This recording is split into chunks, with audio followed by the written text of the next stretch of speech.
एक और क्लास 9 से न्यू चैप्टर हम स्टार्ट करने जा रहे हैं।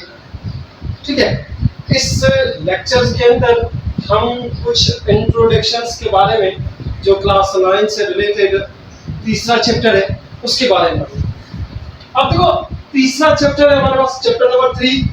वो कौन सा, उसका नाम क्या है? बायोडायवर्सिटी। बायोडायवर्सिटी वर्ड का मतलब है, बायो मीन्स लाइफ और डाइवर्सिटी मीन्स चेंज या वेरिएशन। डाइवर्सिटी वर्ड को हम कहते हैं चेंज को या वेरिएशन को कहते हैं। इसके अंदर अगर इसकी डेफिनेशंस की बात की जाए तो बायोडायवर्सिटी और biological diversity is the degree of variation, एक किस्म का चेंज है। चेंज किस किस के अंदर? With in the species, among the species, के अलग अलग स्पीशीज के अंदर या सेम स्पीशीज के अंदर चेंज आना, उसको बायोडायवर्सिटी कहते हैं। ठीक है, ये species exist on the different region of the अर्थ।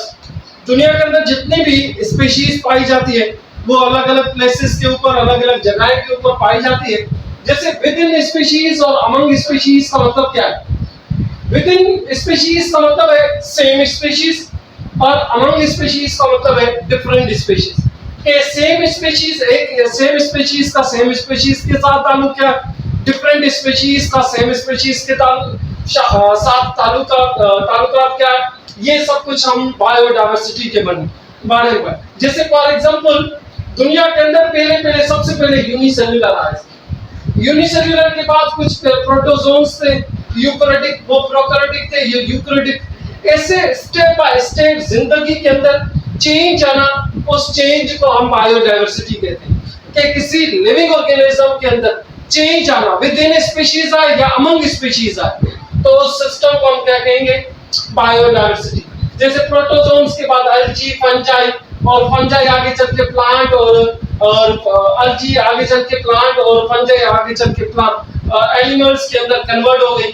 ऐसे एक स्पीशीज दूसरे स्पीशीज के अंदर चेंज होती रहती है due to the environment. Environment change होने की वजह से उसकी बॉडी के अंदर न्यू कैरेक्टर पैदा होते हैं, इस वजह से उनकी बॉडी के अंदर चेंज आता है और पूरी वो स्पीशीज चेंज हो जाती है। ठीक है, अगला इंपॉर्टेंस ऑफ बायोडायवर्सिटी। अगर कोई भी जिंदगी चेंज हो रही है तो चेंज होने में हमें कौन सी बेनिफिट या कौन सा हमें ऐसी अच्छी अच्छी चीजें मिलेगी।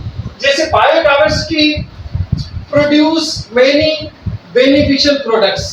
अब देखो, बायोडायवर्सिटी दुनिया के अंदर जितनी भी स्पीशीज, एक स्पीशीज दूसरी स्पीशीज के अंदर चेंज होती, तो इससे हमें डिफरेंट टाइप के बेनिफिशियल प्रोडक्ट्स मिलते हैं, इंसान के यूज के लिए या दूसरे लिविंग ऑर्गेनिज्म के यूज के लिए या एनवायरनमेंट को साफ करने के लिए डिफरेंट टाइप की स्पीशीज पैदा होती है। जैसे फाइबर है, ऑयल है, या डाइज है, रबड़ है, वाटर है, टिम्बर है, पेपर है, एंड फूड। ऐसे बहुत सारे compounds day by day biodiversity की वजह से डिस्कवर्ड होते रहते हैं, चेंज आता रहता है जिंदगी के अंदर, तो नए नए प्रोडक्ट्स हमें मिलते रहते हैं।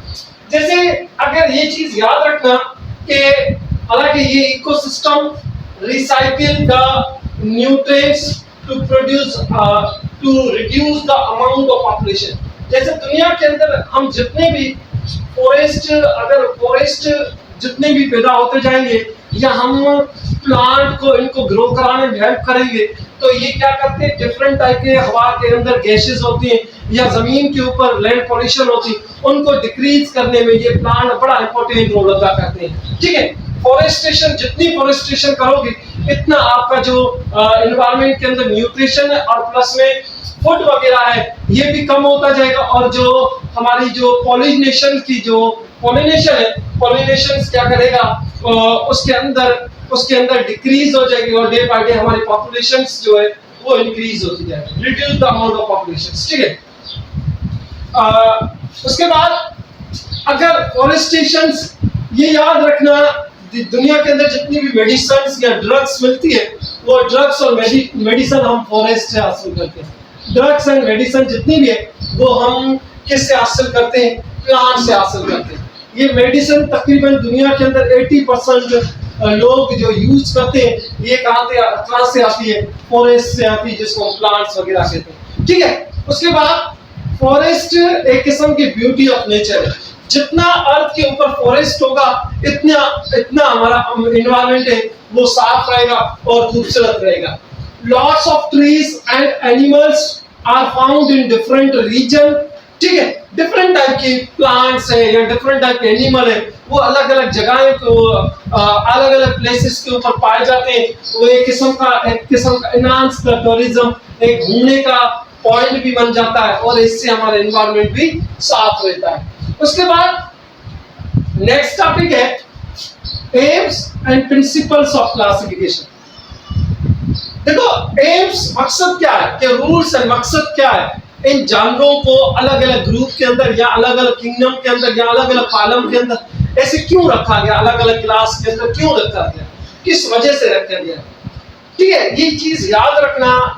एनिमल्स को first time Charles Linnaeus Carolus Linnaeus नाम का साइंटिस्ट था, उसने इनको तकसीम किया था या ग्रुपिंग की थी या नेमिंग की। ठीक है, फर्स्ट टाइम कार्लस लिनियस ने दिया था। अच्छा, दुनिया के अंदर टोटल अगर दुनिया के अंदर देखा जाए तो 1.5 मिलियन स्पीशीज अभी रिसेंट है। अलग अलग किस्म की दुनिया के अंदर 1.5 मिलियन स्पीशीज। ठीक है, कितनी 1.5 मिलियन स्पीशीज। जैसे इंसान है, ह्यूमन बीइंग है, वो एक स्पीशीज है, गाय एक स्पीशीज है, बफेलो एक स्पीशीज है, गोट एक स्पीशीज। ऐसे अलग अलग किस्म की 1.5 मिलियन स्पीशीज पाई जाती है दुनिया के अंदर। और इनको ग्रुपिंग के अंदर रखना उसको हम बायोलॉजिकल क्लासिफिकेशन कहते हैं। बायोलॉजिकल क्लासिफिकेशन एक ऐसा सिस्टम है लिविंग ऑर्गेनिज्म को क्लासिफाई करना अलग अलग ग्रुप के अंदर, अलग अलग सब ग्रुप के अंदर, तो उस सिस्टम को हम बायोलॉजिकल क्लासिफिकेशन कहते हैं। अब इस बायोलॉजिकल क्लासिफिकेशंस के अंदर हमने एम्स एंड प्रिंसिपल्स पढ़ा था कि मकसद क्या, किस बुनियाद के ऊपर आपने क्लासिफिकेशन। ये 4-5 चीजें हैं, जैसे मार्फोलॉजी है, साइटोलॉजी है, बायोकेमिस्ट्री है, जेनेटिक्स है। ये चार चीजें हैं, इनके बुनियाद के ऊपर हमने लिविंग ऑर्गेनिज्म को क्लासिफाई किया। और मार्फोलॉजी भी 2 हिस्सों के अंदर हमने बांटा है, एक एनोलॉगस और होमोलॉगस। ठीक है, उसके बाद होमोलॉगस है। होमोलॉगस हालांकि हम फर्स्ट चैप्टर के अंदर introduction of biology, branches of biology के अंदर पढ़ चुके हैं कि study of external structure of living organism. किसी भी लिविंग ऑर्गेनिज्म की शेप, साइज, स्ट्रक्चर्स के बारे में बात की जाए तो हम बायोलॉजी की किस ब्रांच के अंदर की जाती है, मार्फोलॉजी के अंदर। मार्फोलॉजी की 2 मेन डिवीजन है, 2 मेन ब्रांचेस है। एक है होमोलॉगस, दूसरा है एनोलॉगस। होमोलॉगस के स्ट्रक्चर सिमिलर हो बट फंक्शन चेंज। जैसे आप लोग देखोगे कि ये जितने भी मैंने आप लोगों को एग्जांपल बताए, इन एग्जांपल के अंदर आप लोग ह्यूमन की बात करो, उसकी हाथ की बात करो, या केट की उसकी पाँव होता है जो केट का, उसकी बात करो, वेल फिश जिससे तैरती है वो उसकी बात करो, या बेट जिससे उड़ती रहती है। इनके हालांकि फंक्शंस चेंज है पर इनकी जो हाथों पाँव की जो उंगलियां वगैरह या बोन्स वगैरह वो उनकी स्ट्रक्चर सेम। ठीक है, इसलिए बोल रहे हैं कि similar structure but function different हो। अलग अलग, जो ये उड़ने का काम कर रही है, तैरने का काम कर रही है, और ये चलने का काम कर रही है, खाने का काम कर रही है। ऐसे डिफरेंट टाइप के स्ट्रक्चर्स होती है और स्ट्रक्चर डिफरेंट हो और प्लस में सिमिलर स्ट्रक्चर और फंक्शन डिफरेंट। ठीक है, उसके बाद आते हैं हम एनोलॉगस के अंदर। ये इसका अपोजिट है। एनोलॉगस का मतलब है स्ट्रक्चर डिफरेंट और फंक्शन सेम। जैसे बटरफ्लाई और बेट का, विंग का, इसकी और इसकी स्ट्रक्चर्स की अगर बात करो तो स्ट्रक्चर दोनों की चेंज है पर दोनों का काम ये भी होता है फ्लाई करना, उड़ना होता है। ठीक है, उसके बाद ये भी इस बुनियाद के ऊपर भी रिजेक्शन हो गई थी कि इस बुनियाद के ऊपर भी हम क्लासिफिकेशन नहीं कर सकते। दूसरी आ गई कि साइटोलॉजी। साइटोलॉजी हम कहते हैं study of cell and its organism. ठीक है, अब सेल के अंदर भी यूनिसेलुलर और मल्टी सेलुलर, कुछ ऐसे मल्टी सेलुलर थे जिसके अंदर ऑर्गेनिल सेम पड़े हुए थे, कुछ ऐसे यूनिसेलुलर थे जिसमें ऑर्गेनिल सेम थे। तो ये चीजें भी साइंटिस्ट को कंफ्यूज कर रही थी। इसकी बुनियाद के ऊपर भी हम क्लासिफिकेशन नहीं कर सकते थे और ये भी रिजेक्ट हो गया। उसके बाद बायोकेमिस्ट्री के बायोलॉजिकल प्रोसेस या बायोमॉलिक्यूल्स जो होते हैं इंसान की बॉडी के अंदर पाए जाते हैं, कार्बोहाइड्रेट, लिपिड, प्रोटीन, न्यूक्लियोटाइड्स वगैरह पाए जाते हैं, उनकी स्ट्रक्चर, उनके फंक्शंस के बारे में पढ़ा जाए तो वो हम बायोकेमिस्ट्री के बारे में, बायोकेमिस्ट्री के अंदर पढ़ते हैं। जैसे सपोज करते हैं बायोमॉलिक्यूल्स या बायोकेमिकल प्रोसेस हमारी बॉडी के अंदर होते हैं, मेटाबॉलिज्म, एनाबॉलिज्म, कैटाबॉलिज्म, ये जो रिएक्शंस होते हैं, इन रिएक्शंस को भी हम बायोकेमिस्ट्री के अंदर, ये सब के सब लिविंग ऑर्गेनिज्म की बॉडी के अंदर रिएक्शन परफॉर्म होते हैं। तो इसलिए भी ये भी इस ब्रांच इसके बुनियाद के ऊपर भी हम क्लासिफिकेशन प्रॉपर तरीके से नहीं कर सकते थे, इसलिए ये भी रिजेक्ट हो गया था। उसके बाद जेनेटिक्स आया था। Genetics final tool of classification, जिसकी बुनियाद के ऊपर हमने क्लासिफिकेशन की। ये final tool of classification study of heredity, जिसके अंदर हम जीन्स के बारे में पढ़ते हैं या क्रोमोसोम की बुनियाद के ऊपर हमने क्लासिफिकेशन की थी। हर एक लिविंग ऑर्गेनिज्म के अलग अलग नंबर ऑफ क्रोमोसोम होते हैं, इसलिए उनकी बुनियाद के ऊपर हमने क्लासिफिकेशन की। उसके बाद टैक्सोनॉमिक हेरिडिटी। टैक्सोनॉमिक हेरिडिटी, दरअसल टैक्सोनॉमिक वर्ड का मतलब है कि classification of living organism in group के अंदर लिविंग ऑर्गेनिज्म को क्लासिफाई करना, उस सिस्टम को हम क्या कहते हैं, टैक्सोनॉमिक कहते हैं। अलग अलग टैक्सा होते हैं, सिंगुलर टैक्सोन होते हैं, ठीक है। अब इन टैक्सोन को अरेंज किया जाए एक असेंडिंग ऑर्डर के अंदर in a form of ladder like structure, चाड़ीनुमा इन टैक्सोन को अरेंज किया जाए तो उस सिस्टम को हम टैक्सोनॉमिक हेरिडिटी कहते हैं।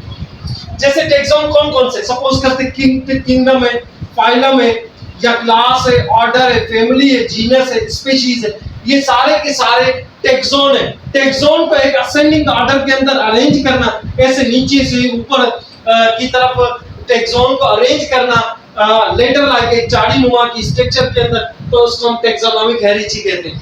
अब सबसे बड़ा जो टैक्सोन होता है वो होता है हाईएस्ट टैक्सोन हमारे पास किंगडम है, ठीक है, और जो लोवेस्ट किंगडम है टैक्सोन है वो हमारे पास स्पीशीज है। ये चीज याद रखना, हाईएस्ट टैक्सोन और लोवेस्ट टैक्सोन हमारे पास, हाईएस्ट टैक्सोन किंगडम है और लोवेस्ट किंगडम टैक्सोन जो है वो हमारे पास स्पीशीज है, ठीक है। जैसे प्लांट के अंदर फाइलम यूज किया जाता है, ऐसे आप लोग एनिमल के अंदर फाइलम यूज किया जाता है, ऐसे प्लांट के अंदर फाइलम नहीं यूज करेंगे, डिवीजन यूज करेंगे, ठीक है। किंगडम फिर डिवीजन, प्लांट के लिए डिवीजन होता है और एनिमल के लिए फाइलम होता है, ये सेम चीजें होती हैं, ठीक है। जैसे आप ये चीज कैसे, जैसे आप लोग देखो कोई भी एक शख्स है कि जैसे सपोज करते हैं अगर मेरी खुद की मैं बात करूं तो मैं खुद कंट्री मेरा कौन सा, पाकिस्तान, कंट्री कौन सा या स्टेट कौन सी, इस्लामिक, हाँ, या डिस्ट्रिक्ट कौन सा है, या हम कह सकते हैं ये कंट्री या स्टेट, डिस्ट्रिक्ट और सिटी, और फैमिली मेरी क्या है, लोकेलिटी है, और जीनस क्या है, हाउस नंबर है, और हमारा जो स्पीशीज है वो नेम है। इन बुनियाद के ऊपर ऐसे दुनिया के अंदर जितने भी स्पीशीज हैं, स्टेप बाय स्टेप उनके कैरेक्टर्स की बुनियाद के ऊपर उनको अलग अलग बुनियाद के ऊपर उनको क्लासिफाई किया जाता है। जैसे मैंने आप लोगों को दो एग्जांपल दिए हुए, एक ह्यूमन बीइंग का और प्लस में पी प्लांट जो मटर का जो दाना होता है, उनको दोनों को हम इन टैक्सोन्स की बुनियाद के ऊपर क्लासिफाई किया। जैसे अगर इंसान की बात की जाए, जैसे ह्यूमन बीइंग है वो भी किंगडम एनिमलिया के अंदर रखा हुआ, गाय भी है वो भी किंगडम एनिमलिया के अंदर रखी हुई, बकरी है वो भी किंगडम एनिमलिया के अंदर रखी हुई, पर इनके जो कैरेक्टर्स या कुछ कैरेक्टर ऐसे जो डिसिमिलर, उनके बुनियाद के ऊपर इनको विरासत किया गया। जैसे सपोज करते हैं अगर ह्यूमन की बात की जाए तो उसका किंगडम कौन सा, एनिमल है, ठीक है, और जो फाइलम उसका कौन सा, फाइलम सेकंड नंबर वो कोडेट है, ठीक है। क्लास कौन सी है, मेमिलिया, फाइलम मेमिलिया से दूध देने वाले